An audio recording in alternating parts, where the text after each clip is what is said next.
It seems to be an extremely common experience amongst people who don't believe in certain non-scientific concepts to be told by others who do to be more open-minded. This advice is typically based on highly flawed thinking, including an inaccurate understanding of what open-mindedness is. In fact, being open-minded simply means being willing to consider new ideas. Science promotes and thrives on open-mindedness because the advancement of our understanding about the reality in which we exist depends upon our willingness to consider new ideas. Indeed, scientific discovery often requires entirely new ways of thinking. However, not only does believing in certain non-scientific concepts not automatically make you open-minded, it can often lead you to be the complete opposite. A neighbour of mine once noticed a moving lampshade in my front room and said it was a ghost. When I told him it wasn't, he said, "You've got the evidence in front of you," and said I was stubbornly close-minded and had no curiosity. When he'd finished his little outburst, I reached down and switched off the small fan heater underneath the lamp to stop its currents of warm air from moving the shade. It was actually my neighbour who'd had no curiosity in this situation. He'd leapt to an immediate conclusion and dismissed all alternatives. When you label an event supernatural just because it has no explanation that's obvious to you, you'll inevitably misinterpret evidence and make invalid causal connections. You'll eliminate whole realms of alternative explanation before it's even clear which explanations might be appropriate, and that's the very definition of close-mindedness. People who tell others to be more open-minded about so-called supernatural concepts often accompany this advice with one or more personal anecdotes they claim can't be explained. This is another flawed approach. Even if your experience can't be explained, that in no way strengthens the case for any supernatural concept. All it shows is that your experience can't be explained. Trying to suggest that a lack of explanation is evidence that supernatural powers are at work is actually a contradiction. In effect, what it's saying is, I can't explain something, therefore I can explain it. The unexplained is just that, unexplained.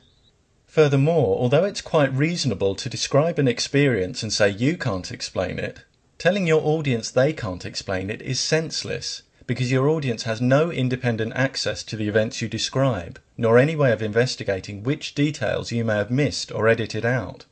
If my neighbour had told other people they had to accept his ghost story because they couldn't explain the moving lampshade, how would anyone be able to agree or disagree without knowing anything about the fan heater? Expecting others just to take your word that you've had a brush with the supernatural is simply unrealistic.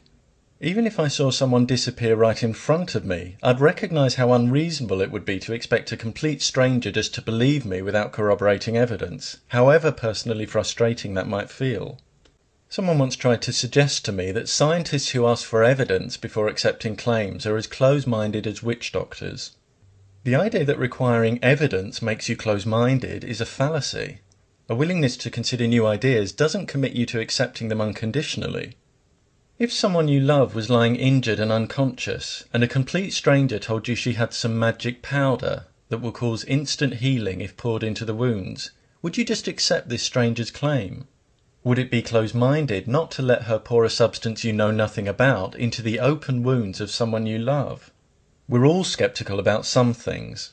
If Alfie isn't sceptical about the existence of ghosts, and Beth is, it may be that Beth's experience of other people's flawed evidence and logic has given her strong reasons to be sceptical. Now, if Alfie develops a valid operational definition for what ghosts are supposed to be and produces valid evidence, Beth might one day re-evaluate and accept their existence. But it's important to remember that unless Beth says something like, "Ghosts do not exist," she's made no factual claim requiring justification or indicating a closed mind. I've watched a number of people work themselves up into a froth about me having a closed mind on some paranormal issue, only to realise when they start listening carefully that I don't actually hold the views they've rashly attributed to me. For example, when I say I don't believe in something, I've not said it can't be true. All I've said is that I've not yet been presented with persuasive evidence for it.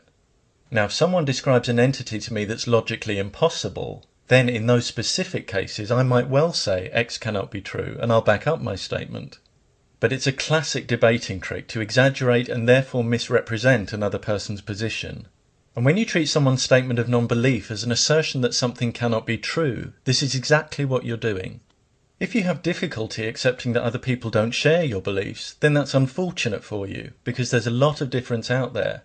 But if knowing that someone's beliefs differ from yours causes you to lose a sense of perspective when talking to them, so that as soon as you hear certain trigger words, you start grafting inaccurately assumed attitudes onto them, you're no longer communicating. You're merely rehearsing your own prejudices, and that's truly close-minded. In the course of my life, I've been told to be more open-minded by people who believe in a God but not reincarnation, and people who believe in reincarnation but not gods.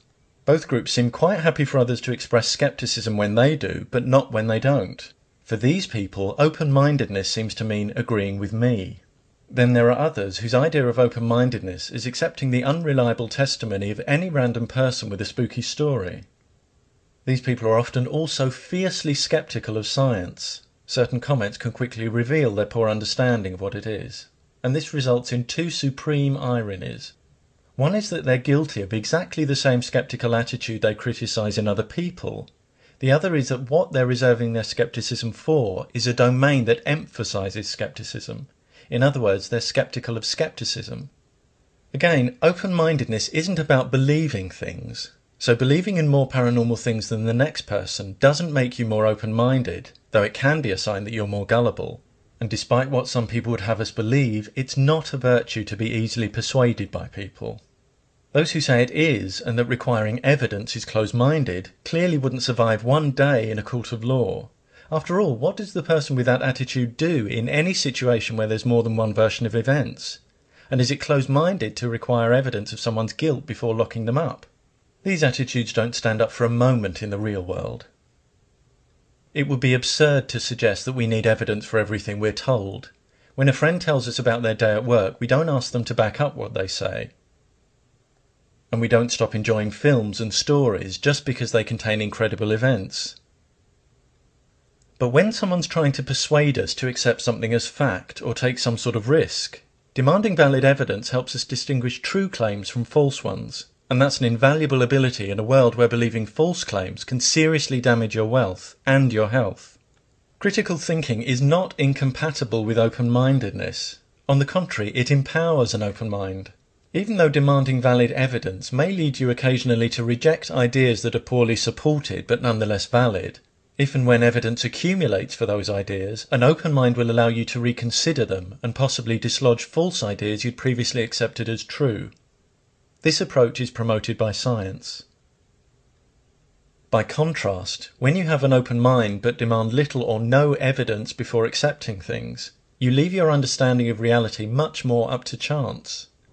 Even worse, if you've accepted false ideas uncritically and close your mind to anything that contradicts them, you won't recognise true ideas even when the evidence is overwhelming, and you'll sabotage your own capacity for learning. If you believe in pseudoscientific and supernatural concepts, that's your privilege. If you want to put forward your personal reasons for believing in them, understanding that whoever's listening may have questions or find flaws in your arguments, that's fine.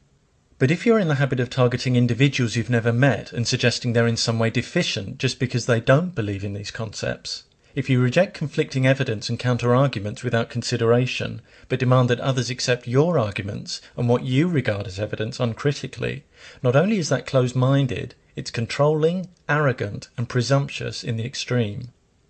More importantly, when you're trying to make it seem unreasonable for someone to want evidence before changing a significant attitude or take a significant risk, the mere fact that your claim requires a suspension of critical thinking should indicate it's not the other person that needs to demand less evidence, but you that needs to demand more. Before presuming to advise others to be open-minded, think about some of the widely accepted ideas you dismiss without consideration. You might need the advice you're dispensing far more than other people. Remember too that an open mind that demands little or no evidence for ideas before accepting them will let in an awful lot of rubbish.